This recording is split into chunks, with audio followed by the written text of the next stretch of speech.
ಅಜ್ಜು ನೀನ್ ನಿಧಿನಾ ನಿನಗಿಷ್ಟ ಆದ್ಲು ಅಂತ ಒಪ್ಕೊಂಡ್ಯಾ ಅಥವಾ ಈ ಅಜ್ಜಿ ಬಲ್ವಂತ ಒಪ್ಕೊಂಡ್ಯೋ? ಅಯ್ಯೋ ಅಯ್ಯೋ ಅಯ್ಯೋ ನನ್ನ ಚಿನ್ನಿ, ನನ್ನ ಮುದ್ದು, ಇದನ್ನ ಯಾವಾಗ ಕೇಳ್ತೀಯ ಅಂತ ನಾನು ಕಾಯ್ತಿದ್ದೆ. ಈಗೊಂದು ವಿಷಯ ಗೊತ್ತಾ? ಆ ಮೆಟ್ಲಿಂದ ಕೆಳಗೆ ಇಳ್ಕೊಂಡ್ಬರ್ಬೇಕಾದ್ರೆ ಆ ಮೂತಿನ ಅಂತ ಸೊಟ್ಟ ಮಾಡಿಕೊಂಡು ಕಣ್ಣ ಹಿಂಗ್ ಮಾಡಿಕೊಂಡು ಒಂದಲ್ಲ ಆ ಫಸ್ಟ್ ಫ್ರೇಮಲ್ಲೇ ನಾನು ಕಳೆದೋಗ್ಬಿಟ್ಟೆ ಅಜ್ಜಿ. ಹೌದೇನೋ ಮಗ? ಅವಳೊಂಥರ ಸ್ಪೆಷಲ್ ಆಗಿದ್ದಾಳೆ ಅಜ್ಜಿ.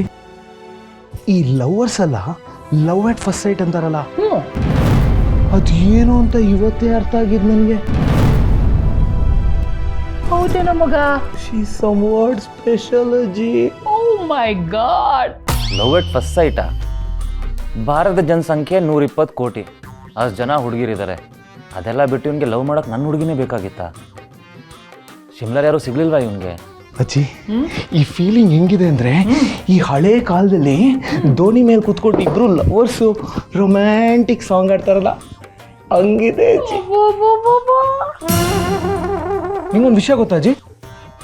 ನಿಮ್ಮ ಬಗ್ಗೆ ಏನಾದ್ರು ಇದ್ರೆ ನನ್ನ ಹತ್ರ ಹಂಚ್ಕೊಳ್ಳಿ ಅಂತ ಕೇಳಿದಾಗ ಫುಲ್ ರೌಡಿ ಬೇಬಿ ಥರ ನಾನು 11 ಗಂಟೆವರೆಗೂ ನಾನು ಎದೊಳೋದೇ ಇಲ್ಲ, ಅಡುಗೆ ಮನೆಗಂತೂ ಕಾಲು ಇಡೋದೇ ಇಲ್ಲ, ನನ್ನ ಸುತ್ತ ಪೂರ್ತಿ 4-6 ಸರ್ವೆಂಟ್ಸ್ ಬೇಕು, ಆಮೇಲೆ ಲೇಟ್ ನೈಟ್ ಪಾರ್ಟೀಸ್ ಮಾಡ್ತೀನಿ, ಪ್ರತಿ ದಿನಾನೂ ಪಾರ್ಟಿ ಮಾಡ್ತೀನಿ ಅಂತ ಹೇಳ್ತಾರೆ.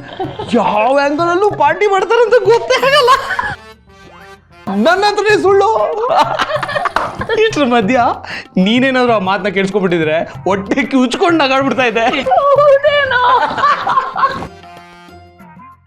ಆ ಪೇಚಾಟದಲ್ಲಿ ಆದ್ರೆ ಇನ್ನೂ ಒಂಥರ ಕ್ಯೂಟ್ ಆಗಿ ಕಾಣಿಸ್ತಾ ಇದೆ.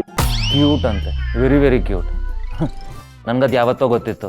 ಈಗ ಇವನು ಬಂದ್ಬಿಟ್ಟ ಹೊಸದಾಗಿ ಸಂಶೋಧನೆ ಮಾಡೋ ಥರ ಹೇಳ್ತಿದ್ದಾನೆ. ಅವ್ರ ಮನ್ಸು ಮಗು ಥರ, ಅವ್ರ ನಗು, ಆ ನಗುಲ್ ಒಂಥರ ಮುಗ್ಧತೆ.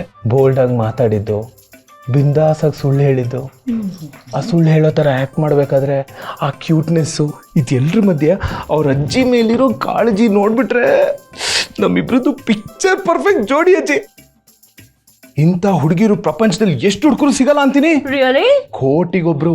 ಓಹೋ, ಅವ್ರ ನಗು ಮಾತು ಎಲ್ಲ ಚಂದ ಅಲ್ವಾ? ಈ ಅರ್ಜುನ್ ಮಹಾರಾಜರು ಹೇಳ್ದೆ ಇದ್ರೆ ಗೊತ್ತಾಗ್ತಾನೆ ಇರಲಿಲ್ಲ.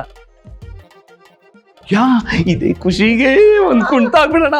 ನಾನಿನ್ನ ಮರೆಯಲಾರೆ, ನಾನಿನ್ನ ಮರೆಯಲಾರೆ.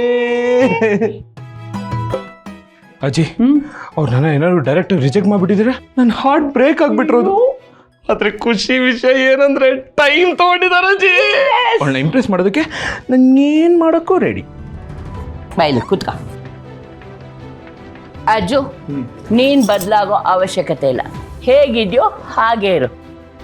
ಅವಳು ಇಂಪ್ರೆಸ್ ಮಾಡೋದಕ್ಕೆ ಏನೇನೋ ಮಾಡಕ್ ಹೋಗ್ಬೇಡ. ಅವಳೇ ನಿನ್ನ ಹುಡ್ಕೊಂಬರ್ತಾಳೆ.